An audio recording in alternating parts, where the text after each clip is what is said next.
Welcome back!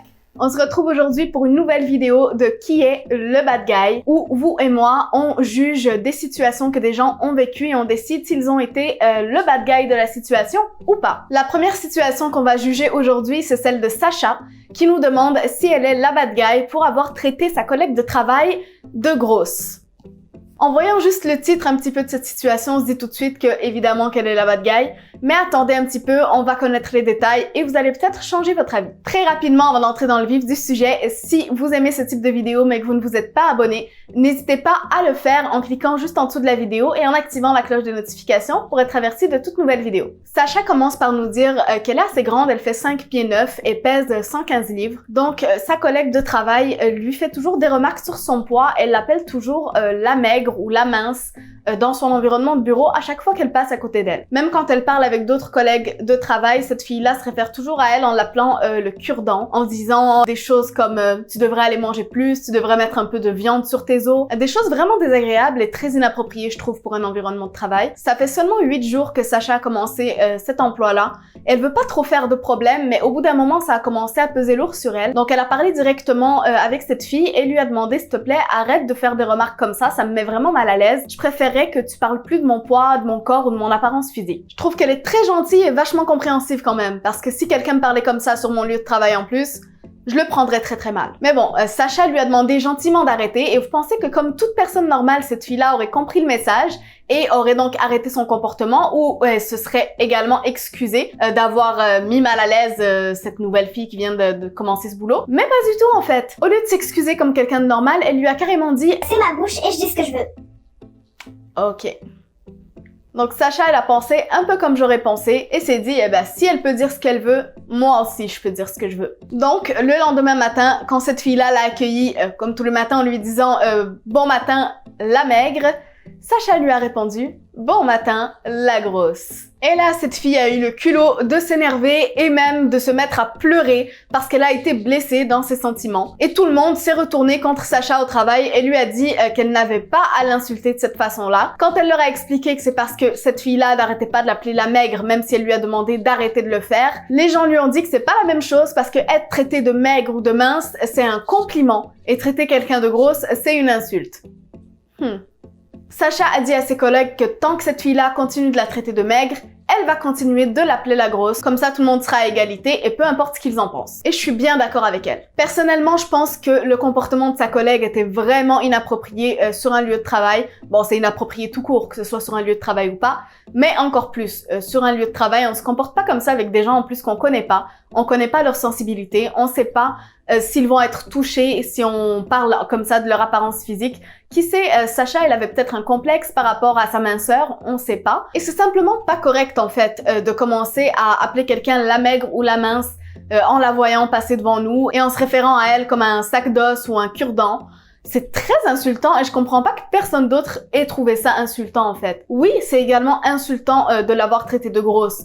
Mais elle l'a cherché. Si tu veux pas qu'on parle de ton apparence physique, tu parles pas de l'apparence physique des autres. Je comprends que dans la société actuelle, c'est un petit peu plus sensible de se faire traiter de grosse que de se faire traiter de maigre, mais ça devrait pas l'être, parce que l'un comme l'autre, on se réfère à ton corps, à ton apparence physique, c'est quelque chose qui est personnel. On peut pas savoir si la personne, elle a des problèmes par rapport à ça, comment elle se voit elle-même, comment elle voit son propre corps. Autant il peut y avoir une fille mince qui a de très gros complexes, autant une fille grosse peut ne pas en avoir du tout, et c'est génial d'ailleurs. Je pense qu'il faut essayer d'être sensible un petit peu aux complexes que les autres peuvent avoir, mais comme je vous dis, Sacha a simplement voulu marquer un point en disant à cette fille-là, voilà, toi tu te fous complètement de mes complexes ou de comment je me sens quand tu me dis ça, eh ben moi aussi je vais me foutre de ce que tu penses et de ce que tu sens. Et peut-être que en agissant comme ça, ben cette fille-là aura compris le message, elle sera un petit peu plus sensible aux autres dorénavant. Donc je pense que Sacha a bien fait. Parfois il faut combattre le mal par le mal, on n'a pas toujours le choix. Et il y a des gens qui comprennent que comme ça malheureusement. Qu'est-ce que vous voulez, on est sur cette planète. Il y a des gens comme ça qui comprennent pas quand on leur demande gentiment, qui comprennent que quand ils ressentent la douleur eux-mêmes. C'est malheureux, mais c'est la vie. Donc je sais pas ce que vous en pensez, dites-moi vous votre point de vue en commentaire si vous pensez que Sacha a été la bad guy de la situation ou pas. Personnellement, je pense que Sacha, tu n'es pas la bad guy. La deuxième situation est celle de Tina qui nous demande « Suis-je la bad guy pour avoir appelé la police quand ma sœur a pris ma voiture sans ma permission ?» Donc Tina nous dit qu'elle vit avec sa sœur et sa mère et que la voiture de sa sœur est tombée en panne il y a environ 6 mois et que depuis, elle n'a toujours pas eu l'argent pour la réparer. Quand la voiture de sa sœur est tombée en panne, Tina lui a gentiment proposé d'utiliser la sienne en attendant pour qu'elle puisse se déplacer et aller au travail parce que elle dit qu'elle peut aller au travail en prenant simplement son vélo vu que c'est plus proche, mais que sa sœur a absolument besoin d'une voiture. Donc quand même, elle a eu beaucoup de générosité de prêter ça à sa sœur. Bon, évidemment, prêter, c'est pas donné. Donc quand elle lui a prêté sa voiture, elle lui a dit évidemment que c'est en attendant de pouvoir réparer la sienne. Sauf que vous connaissez le type de personnes, quand ils sont pas obligés de faire un truc, eh ben ils le font pas. Ouais. Mais sa sœur, elle est un peu comme ça, Tina. Donc en voyant qu'elle a une voiture à utiliser pour aller au travail et qu'elle n'a donc pas besoin de réparer la sienne, eh ben vous avez deviné, elle l'a pas réparée. À chaque semaine, avant de recevoir sa paye, Tina lui demande est-ce qu'elle va enfin pouvoir réparer sa voiture. Elle lui dit oui, à ma prochaine paye, je vais la réparer. Mais elle ne le fait jamais et continue de profiter de la gentillesse de sa sœur. Alors non seulement elle utilise la voiture de sa sœur pour aller au travail, mais en plus, elle a commencé à voir ça comme un free pass. Elle a commencé à utiliser la voiture de sa sœur pour tout et pour rien. Donc dès qu'elle a envie de sortir avec ses amis, dès qu'elle a envie d'aller au cinéma, d'aller faire quoi que ce soit, elle prend la voiture de sa sœur. Et toujours sans lui demander la permission, parce qu'elle a pris ça comme une permission perpétuelle d'utiliser sa voiture quand sa sœur lui a prêté pour aller au travail. Et du coup, Tina se retrouve bien mal prise parce que quand elle veut, du coup, utiliser sa voiture, ben, elle ne la trouve plus. Elle la trouve plus, tout simplement. Sa sœur l'a prise, elle est partie avec. Vous connaissez ce type de personne quand on leur tend la main et ils nous bouffent le bras? Ouais. La sœur de Tina, c'est ce type de personne. Donc après environ 5 mois de cette situation, Tina, elle en a eu marre de jamais pouvoir utiliser sa propre voiture dont elle payait l'essence, dont elle payait l'assurance, dont elle payait l'immatriculation et tout. Elle en a eu marre. Donc elle a dit à sa sœur, ça peut plus durer, t'as 30 jours pour réparer ta voiture parce que dans 30 jours, je reprends l'utilisation de la mienne et tu ne pourras plus la prendre. En plus, le boulot de Tina lui a dit que son horaire va changer prochainement, donc qu'elle va commencer à travailler à une heure beaucoup plus tôt le matin, même avant le lever du soleil. Elle se sent vraiment pas en sécurité en fait de faire le chemin jusqu'au travail en vélo dans le noir, dans la nuit. Et elle a raison, après tout, on sait jamais ce qui peut arriver. Je crois qu'on a tous vu un petit peu ce qui se passe dans les nouvelles, donc vaut mieux être très prudent dans ce genre de situation. Donc elle a averti sa sœur et elle s'attendait à ce que celle-ci comprenne le message et agisse en conséquence. Sauf que devinez quoi? Après 30 jours, sa sœur, elle avait toujours pas réparé sa voiture. Mais Tina, elle de toute façon, elle en avait assez. Elle l'avait prévenue, donc elle lui a dit non, tu peux plus utiliser ma voiture, j'en ai besoin de toute façon pour aller au travail, donc tu pourras pas l'utiliser. Et ben devinez qui s'est levé 1 heure avant elle et s'est faufilé en cachette pour aller prendre sa voiture avant qu'elle se réveille. La sœur idéale, bien sûr.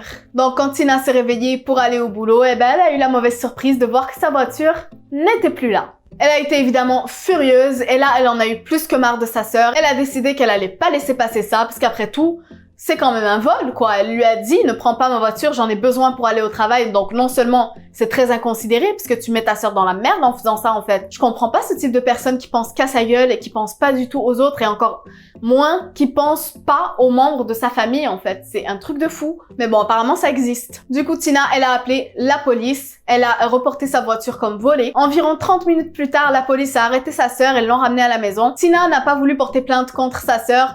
Mais l'État, lui, a porté plainte pour vol de voiture. Donc la sœur de Tina se retrouve avec une plainte, elle doit aller passer en cours et voir ce qui va se passer avec ça. La mère de Tina, elle, en voyant ce qui s'est passé, était en colère contre Tina, et oui, et non pas contre sa sœur, mais bien contre Tina, la pauvre qui n'a rien fait, et lui a dit que à cause d'elle, sa sœur pourrait perdre son emploi si elle se retrouve avec un casier judiciaire.